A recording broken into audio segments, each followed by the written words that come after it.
I'm Henry Hale, professor of political science and international affairs at George Washington University in the Institute for European, Russian, Eurasian Studies. And we have a Petrov program on Ukraine here that supports research into Ukraine. And this project grew out of programming that my colleague, Professor Robert Orttung, here was developing when he was assistant director of that institute and was effectively coordinating the Petrov program. And the idea basically was to think about why Ukraine has had such a difficult time of it since independence, and why reforms have continuously seemed to be stalled. And so our thought was that, well, we certainly want to bring together for this discussion experts on Ukraine, but on the other hand, we also wanted to try and glean what we could from the experience of other countries in terms of thinking about what paths to possible success there might be out there for Ukraine. What have other countries done to overcome some of the problems that have faced Ukraine? And what can we learn also about the obstacles? Why is it that Ukraine in particular, seems to have had these problems? And so we thought that bringing together some of the best experts on Ukraine, together with some of the best experts on comparative political research of these different thematic issues, would be a good way to approach this. And Bob can probably say a little bit more about why we chose the topics we did, and his own perspective. Yeah. Right. So my name is Robert Orttung, and I'm an associate research professor at international affairs also at George Washington University, and I'm currently the director of research for our sustainability collaborative here at the university. Actually, when we started putting together this book, it was the very height of the Yanukovych era, and so the thought of reform was on the distant horizon at that point, and so we were trying to figure out why Ukraine wasn't reforming.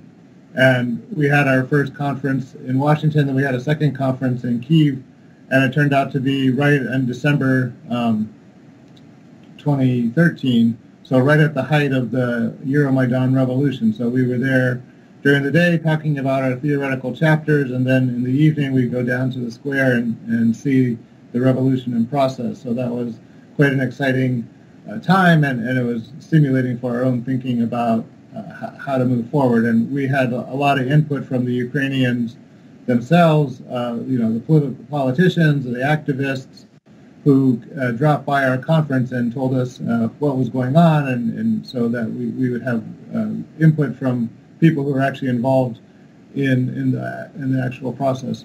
And so instead of focusing on the usual sort of things like military reform or banking reform, or electoral reform, we decided to focus on some of the deeper issues that Ukraine faces and many other countries around the world face. So what the chapters deal with, and as Henry said, for each topic we have one on Ukraine and one on a comparative perspective, looking at how other countries around the world have dealt with the same problem. So we look at corruption, the oligarchs, rule of law, constitution building, economic reform, and then identity, so identity politics, which is clearly a big issue in Ukraine. So those 6 topics, we have 2 chapters on each of those 6 topics, and those are sort of the main underlying issues that give structure to Ukrainian politics.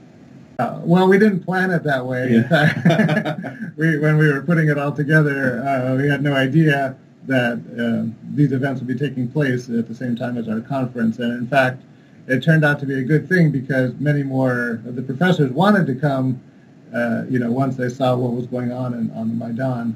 And I wouldn't say up to our eyeballs, I would say up to our nostrils, because walking around the square, there's lots of things burning. There was a lot of good food being cooked, a lot of porta potties all over the place. So you really, just wandering around, you got a sense of it.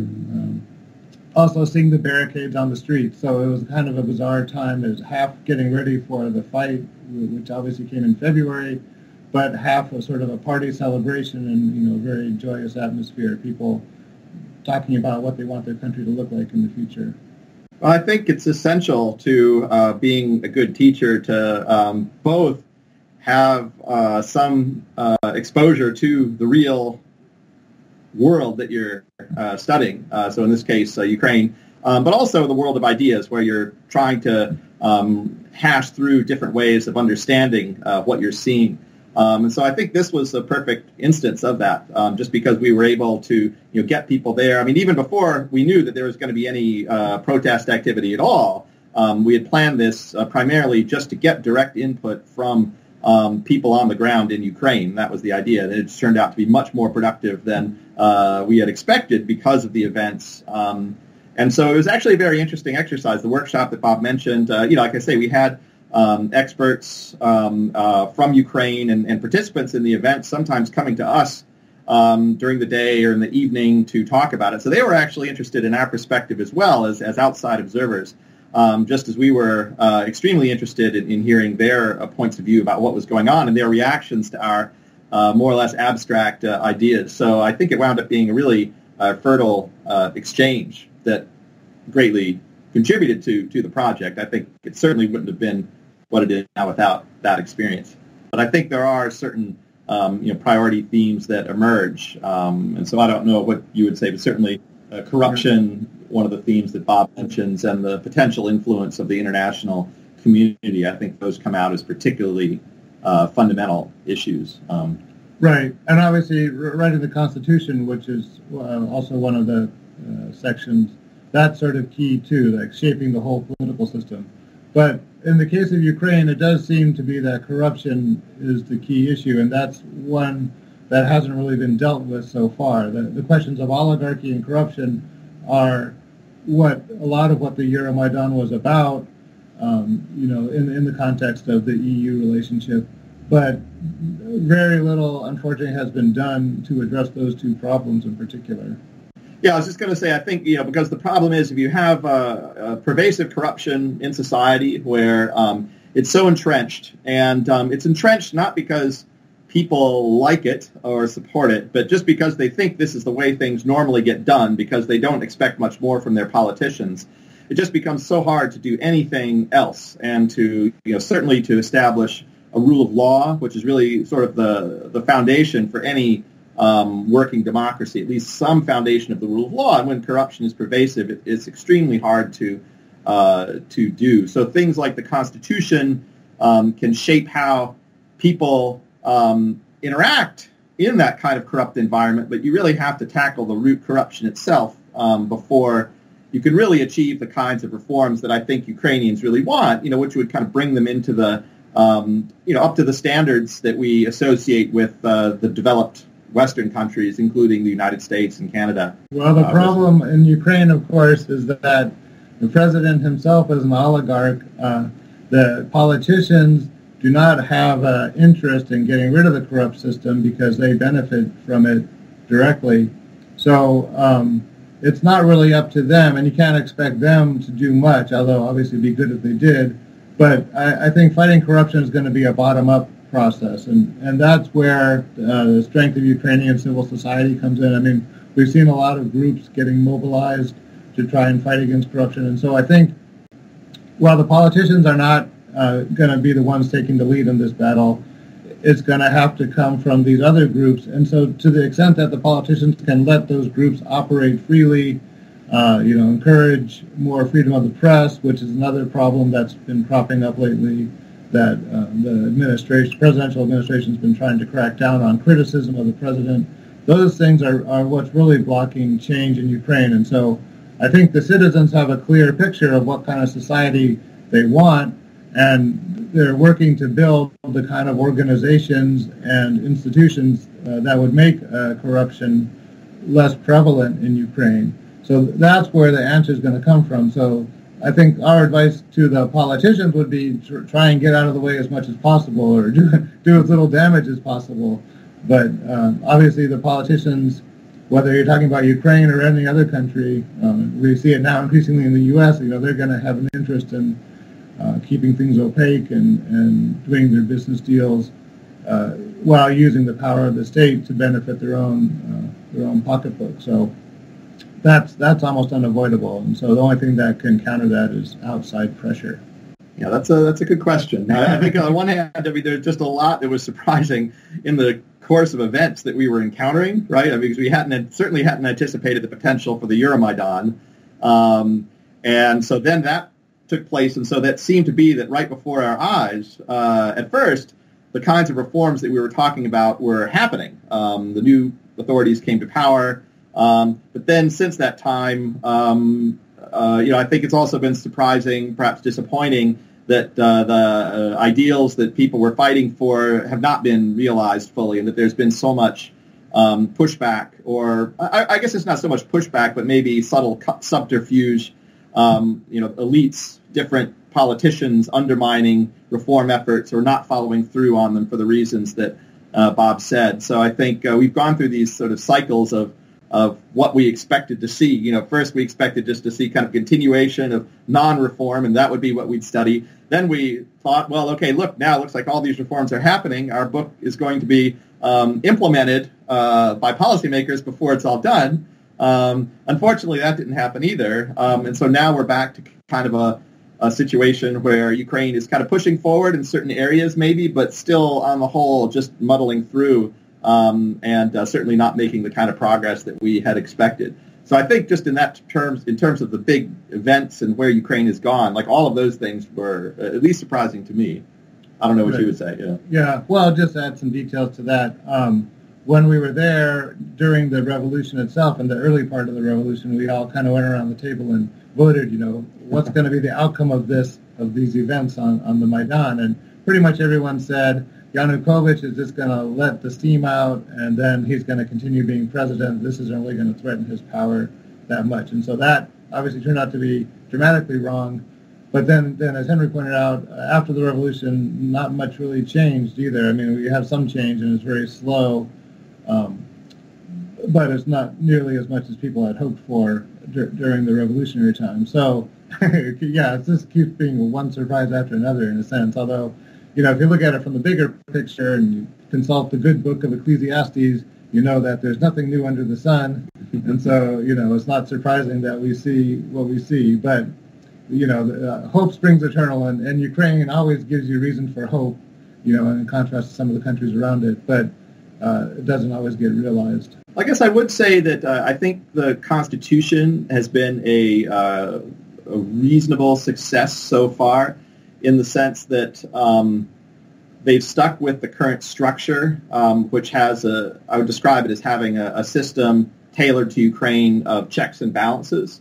And so far, I think that it has largely limited the ability of the president or any other politician to usurp power from other branches and to restore an authoritarian system. Because there's a presidency, but the presidency doesn't have all the power. You also have a prime ministership and a parliament, and that prime minister is not just beholden to the president, but has to maintain a coalition in parliament. And so while the president has been able to get some control over parliament, it's not been enough to take Ukraine in a radically authoritarian direction. And so, it's difficult to do because the one problem with checks and balances, as we've seen in the United States, over the years, is that it's hard to get things done because you have to forge some kind of consensus, and you have warring elites that sometimes just, warring parties that don't want to reach compromise. But it's still important to maintain those checks and balances, and so there is pressure at times to restore a kind of a constitution that would, concentrate all the authority in one person, in whom one might hope. Pin one's hopes, on whom one might pin one's reform hopes. But I think Ukraine, having stuck with this, is a positive, even though probably your average Ukrainian would not see it as so positive because it doesn't bring concrete material improvement in their lives. But I still think it's something. I don't know what you would highlight. Well, I mean, there has been some small progress in economic reform, and you've seen some reform of the banking sector recently with taking over Privat Bank. We've also seen some changes in the energy sector, trying to clean up the gas sector, and certainly there's less Russian participation in the Ukrainian energy system, which is, getting rid of a big source of the corruption. So that's definitely a positive step. So there, and obviously many of these reforms are painful for the population. Prices are going up, and that's difficult. But probably in the area of identity, there's been the biggest change in the sense that you see a much stronger Ukrainian identity, a much stronger unity among at least the part of the country that's not occupied by Russia, so that there is a stronger sense there of identity, and that probably helps give people a more positive outlook. I mean, certainly media, been a lot of scandals. There's been several journalists have been killed in recent years, but you still have a very strong discussion of what's going on in the country, and that's very healthy too. So there is very small progress, and there's reason for hope. So it's not totally bleak. Although obviously you can't deny the numerous problems, starting with the corruption of the oligarchs. And not all the reforms that are successful, I think, we can expect to kick in right away. I mean, the Anti-Corruption Bureau and institutions like that, some of the research in other countries shows that often doesn't kick in until later.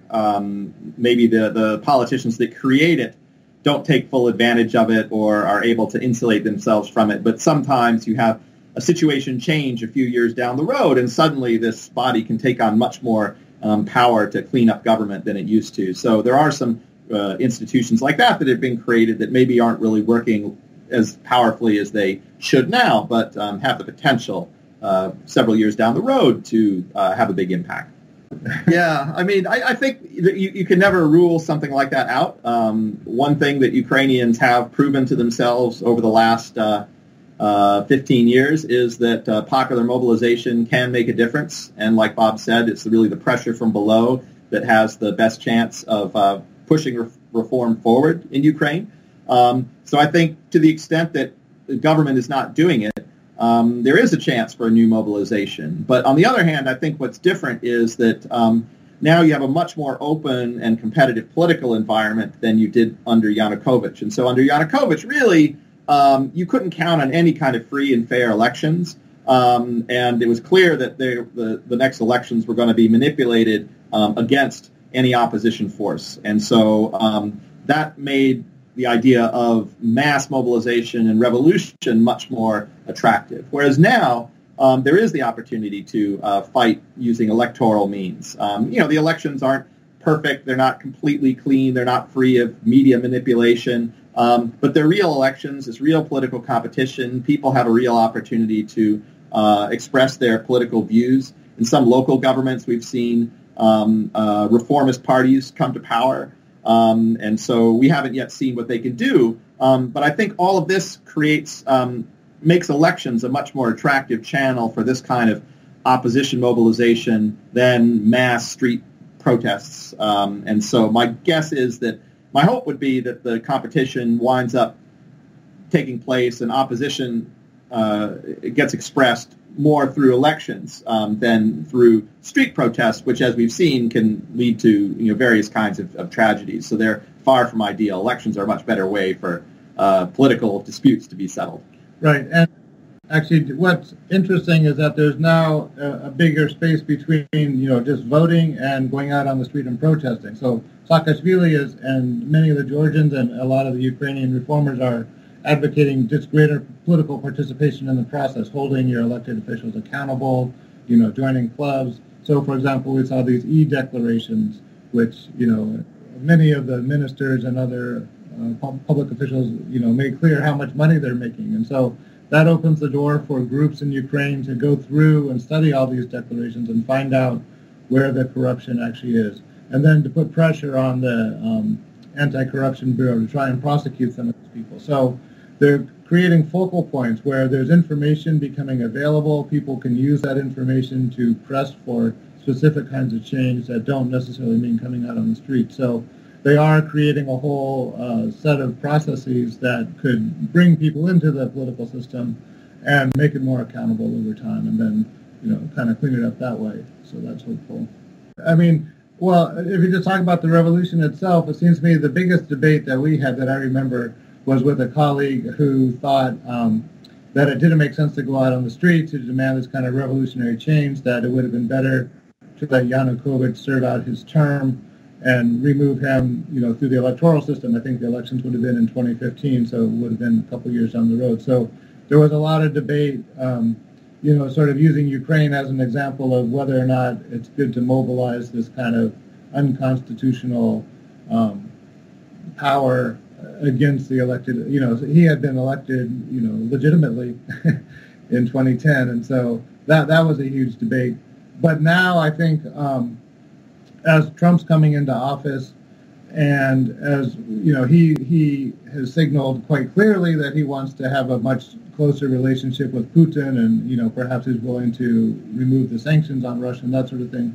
Then I think we're starting to see a much more fundamental debate about Ukraine and where Ukraine fits into the system of American values. Should we stand up for Ukrainians who are themselves on the street trying to protect, a democratic system and fight against corruption, fight against the Soviet model that's been imposed in the whole region? Or should we make a deal and sort of sell off Ukraine and then get, for example, rights to drill for oil in the Russian Arctic? That seems to be one possibility given the setup of the Trump administration. So I think so. Ukraine is becoming in the American eye and the American public debate a question of what are our values, what are we really going to support. I think it was very important that Joseph Biden went there the last weekend that he's vice president, to make a statement that we're going to stand with you. He was clearly talking to the Ukrainians, but also to the incoming president. So I think that Ukraine is going to play a big role in the American discussion going forward. I think rationally, the United States is not going to get into a war with Russia, but we're going to, so that's why I didn't send troops, and probably Obama was right not to send troops, and obviously everybody I've ever spoken to in Ukraine wants us to send more weapons over there, but I'm not really sure adding more weapons into the mix is a good solution either. But at least under the Obama administration, Obama did impose sanctions. That was quite a strong statement. He did stand up for Ukraine that way. That prevented any further movement by Russia. It made it clear to Putin that we were serious about, even though we were taken by surprise with Crimea and early invasions into the Donbass. But once we kind of got our bearings and the shock was over, then the U.S. did step in with the sanctions and working with the European partners who also, particularly Angela Merkel, supported that. So I think that was important. But, obviously he could have done more, could have been more forceful. And there certainly is a discussion about that that's been ongoing in Washington. But, to the extent that it's possible, to the extent that the U.S., thinks about Ukraine, which is obviously just one of many things that are discussed as part of the U.S. foreign policy. I think Obama made a strong commitment there and has pulled through, even if he didn't do as much as, in terms of military force, that sort of thing. Well, I think what I would say that our book offers uniquely is the collective insight of a kind of what we've called a dream team. Well, I think it is a dream team of Ukraine specialists who are academics, but combined with people who have looked at the same problems that Ukraine faces, but in other countries. And I just think that unique combination has given us extra leverage on thinking about Ukraine. So it is a scholarly book. So it's not a polemic. It's not written to express strong points of view on kind of hot button issues, but it's meant to take a step back and look at the evidence, like what do we know based on the experiences of other countries, what do we know based on Ukraine's experience, so that we can reach a sober-minded conclusion about where Ukraine is likely to go and what its most viable options are for the future. So I think that's really what it brings, and but these are people. The people in our collective are there's some Ukrainians themselves. There's Americans, and so it's people that have a lot of experience researching Ukraine from often a very deep perspective as well. And so I think it's sort of a unique voice that we have. It's kind of a primer for what to do after the revolution. Yeah. So it's exciting. Obviously, those are exciting times, and And there is a lot of, many of the books that have come out and the articles are focused on, how were people mobilized, what was the role of Twitter and Facebook and other social media, how was the media reacting to all this. We're trying to look at the bigger issues going forward, what's going to shape Ukraine's future. I guess maybe the way that I would put it would be that it's often less about the specific reforms than the pressure that's put on politicians to carry them through and to implement them fully. And so I think in the case of Poland and Hungary, it was the European Union. And that's one of the problems with the European Union is it's a kind of self-fulfilling prophecy. So when you hold out the realistic opportunity to join, that gives a lot of incentive for the politicians in the country to follow through on what needs to be done. They might not go all the way, but they'll do something. They'll do enough. And that was never extended to Ukraine. And so sort of Ukrainians knew and the Ukrainian leadership knew that, well, they could come a certain way, but the messages they were getting from Brussels and other countries were that, well, yeah, we don't really think you're going to make it. So that's discouraging within Ukraine and doesn't provide the kind of real incentives Ukraine needs. Unfortunately, now the European Union is in such a crisis. It's just, I don't see it as being in a position to exercise that kind of influence. So one of the conclusions the book reaches, is precisely about the role of the EU in helping some countries along the road to success. But unfortunately, right now, that doesn't seem to be on offer. Cases like Georgia, on the other hand, that is a case where they also didn't have a direct, real promise of EU membership, but they were able to do something under Saakashvili.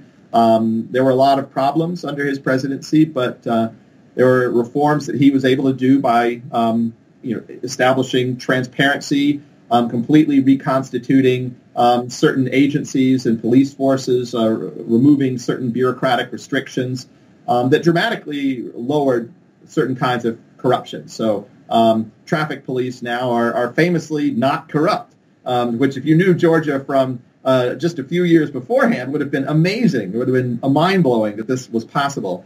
So it is possible to do something, but Saakashvili came to power at a particular moment. He came to power after a revolution, took very decisive action immediately after the revolution when he had this popular mandate very clearly at his back, and it became impossible for other politicians to resist.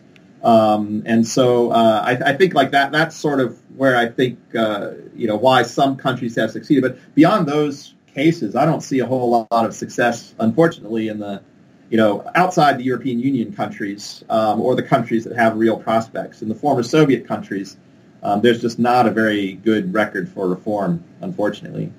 Well, yeah, no, we've definitely, I've definitely heard all the opinions from Kuzio and Model, and of course, it's a very interesting discussion. I think both of them make a lot of good points on both sides of the issue. And certainly, as you think about political unity, look at the EU is going through a lot of these debates in terms of what kind of national sovereignty do we want, who should be in and who should be out. So it's not just a question for Ukraine, but, it's hard to make a clear statement. But I guess what I would think about is, what are the economic consequences going to be? For example, if you follow through with Model's suggestion that you would drop Donbass, what does he mean by Donbass? I don't remember exactly if he was just talking about the part that's currently occupied by Russia or the two oblasts and Crimea. Would that hurt Ukrainian economy? Would that help Ukrainian economy? I guess you could make a strong argument that it would help the Ukrainian economy because it would take away part of the country where it's either going to have to be rebuilt extensively after the war, or it's heavily dependent on subsidies from the federal government. So, and that's probably a whole debate there. What is the contribution of that part of Ukraine to the overall economy? Is it generating funds? Are the coal mines are a future for the kind of industries that are based there? It seems like there would be a future for tourism in Crimea, but you have Sochi right nearby where the Russians have invested huge amounts of money in similar kind of area. So, we're not going to give you an answer. Yeah. I think that's going to be pretty clear. We'd be happy to discuss it all day and all night.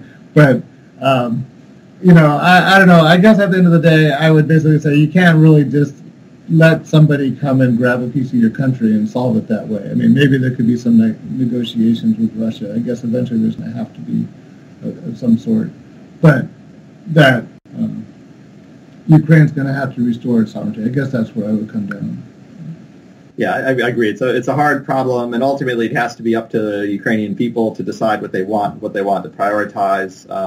I think what I would say is that I think it's probably in Ukraine's interests as a whole to concentrate on the reform efforts and to really make the parts that it does control as well-functioning and prosperous as possible. I don't think that necessarily means giving up claim to the occupied territories.